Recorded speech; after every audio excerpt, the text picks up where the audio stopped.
Rakai Panangkaran adalah Raja Medang kedua yang memerintah sekitar tahun 746 sampai 784 dengan gelar Sri Maharaja Rakai Panangkaran Dyah Pancapana.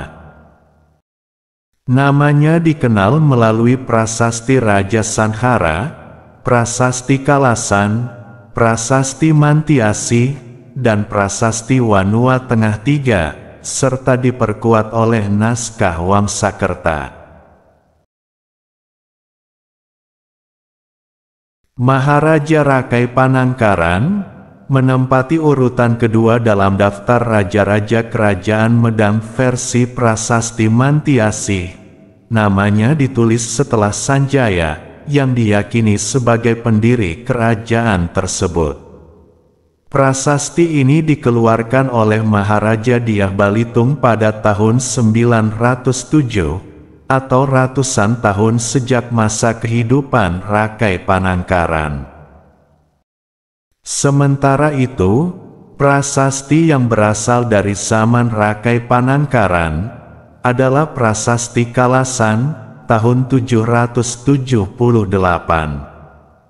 Prasasti ini merupakan piagam peresmian pembangunan sebuah candi Buddha bernama Tarabhavanam, Buana Taraf, untuk memuja Dewi Taraf.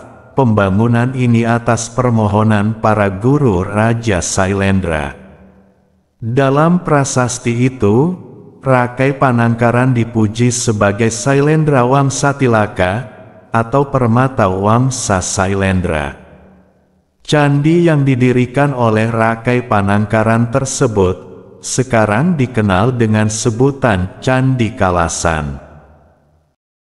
Periode pemerintahannya ditandai dengan giatnya pembangunan candi-candi beraliran Buddha Mahayana di kawasan dataran Prambanan.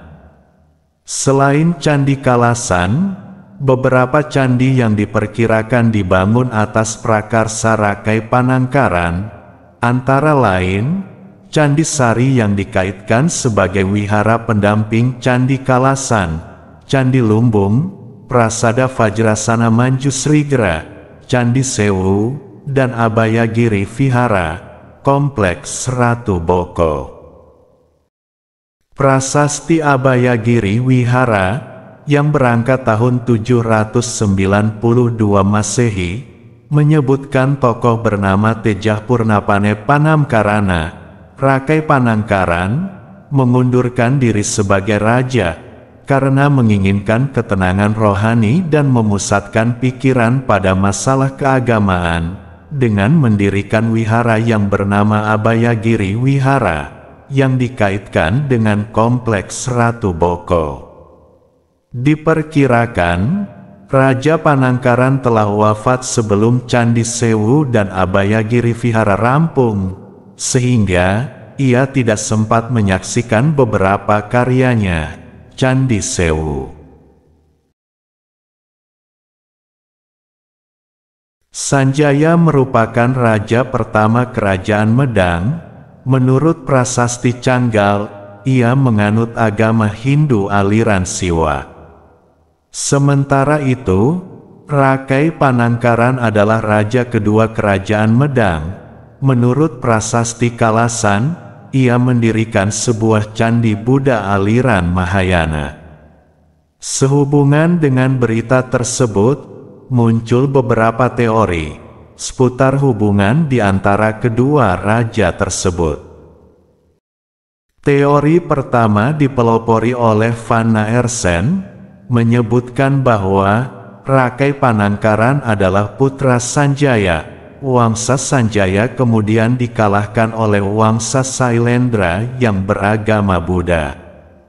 Pembangunan Candi Kalasan tidak lain merupakan perintah dari Raja Sailendra terhadap Rakai Panangkaran yang telah tunduk sebagai bawahan. Nama Raja Sailendra tersebut diperkirakan sama dengan Dharanindra yang ditemukan dalam prasasti Kelurak. Teori ini banyak dikembangkan oleh para sejarawan barat, antara lain George Coedes, ataupun Dr. F.D.K. Bos. Teori kedua dikemukakan oleh Profesor Poerbatjaraka, yang menyebutkan bahwa Rakai Panangkaran adalah putra Sanjaya, namun keduanya sama-sama berasal dari Wangsa Sailendra, bukan Wangsa Sanjaya. Dalam hal ini, Poerbatjaraka tidak mengakui keberadaan Wangsa Sanjaya, menurut pendapatnya, yang juga didukung oleh sejarawan Marwati Pusponegoro dan Nugroho Noto Sutanto. Sebelum meninggal, Sanjaya sempat berwasiat agar Rakai Panangkaran berpindah ke agama Buddha. Teori ini berdasarkan kisah dalam Carita Parahyangan tentang tokoh Rahyang Panaraban putra Sanjaya yang dikisahkan pindah agama. Rahyang Panaraban ini, menurut Poerbatjaraka, identik dengan Rakai Panangkaran.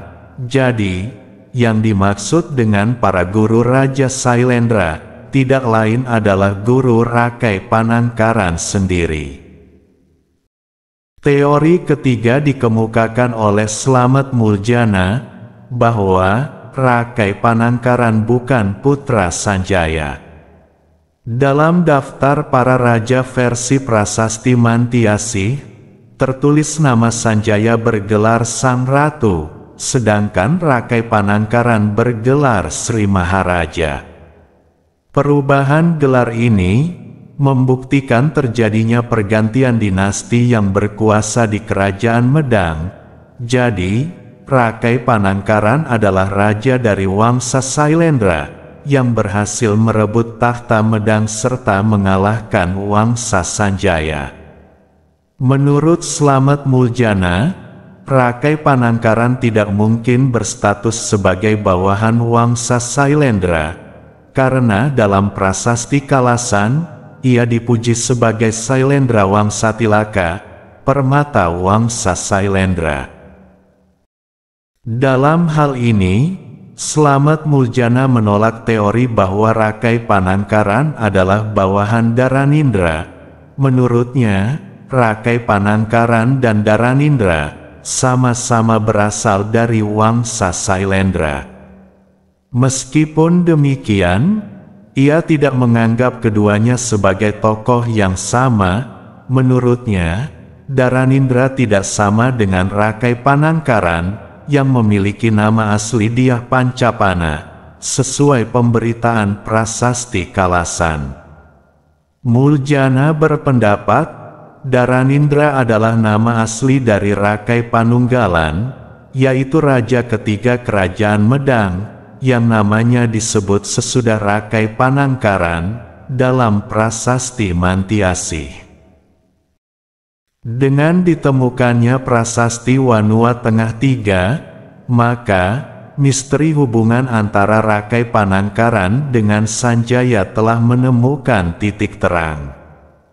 Prasasti tersebut dikeluarkan oleh Maharaja Dyah Balitung tahun 908 Masehi, menyebutkan daftar raja-raja Kerajaan Medang, seperti prasasti Mantiasih tahun 907.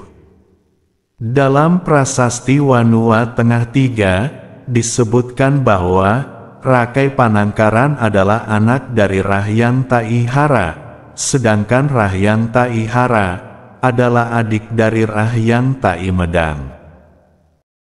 Jika dalam prasasti Mantiasih disebutkan bahwa Sanjaya adalah raja pertama Kerajaan Medang, maka dapat dipastikan bahwa Rahyang Tai Medang dalam prasasti Wanua Tengah III adalah Sanjaya itu sendiri.